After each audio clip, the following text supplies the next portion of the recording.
2024 has just begun, and yet I'm already stressed out of my mind. So, obviously, the solution is to just take on a big personal project to procrastinate on all my other real work in my life.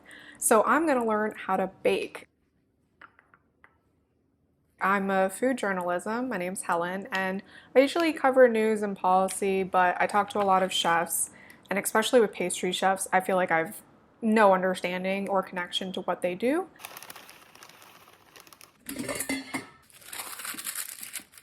So in 2024, I'm gonna bake something once a week. But first, I need my breakfast. So tea, yogurt, heating up a mochi muffin, and of course, bacon. My first baking project is I'm attempting the Levain chocolate chip cookies, the famous chocolate chip cookie store in New York City, using this recipe. And I'm starting with melting and cooling the butter. I absolutely love these cookies.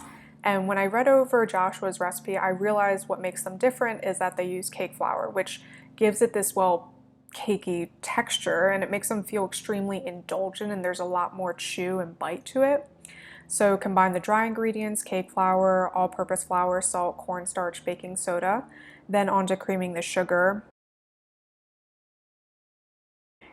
I don't think brown sugar is supposed to be this lumpy. I guess sugar can expire, but this sugar had not expired yet, and I thought I stored it properly.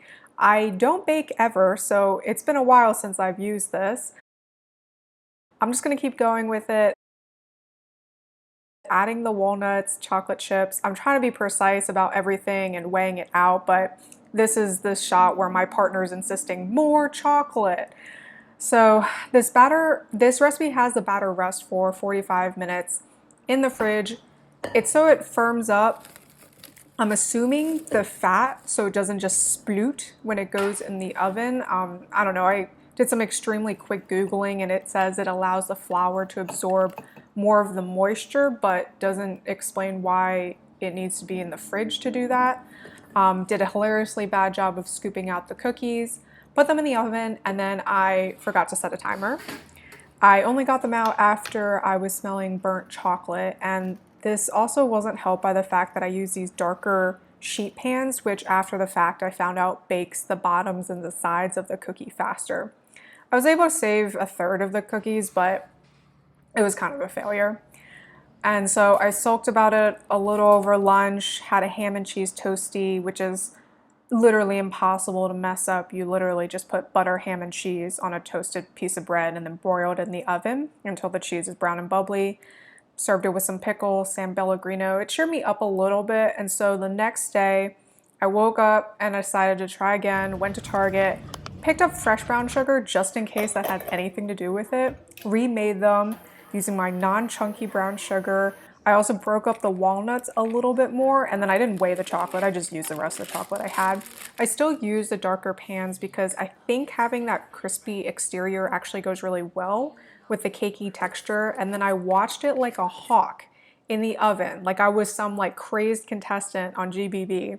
But also look at the crazy difference it makes in resting the cookies. Like I didn't do anything here, it literally just sat down for 10 minutes. And it actually ends up like kind of cooking the cookie quite a bit. They ended up tasting pretty close, so I am gonna call this a success for my first baking project of the new year.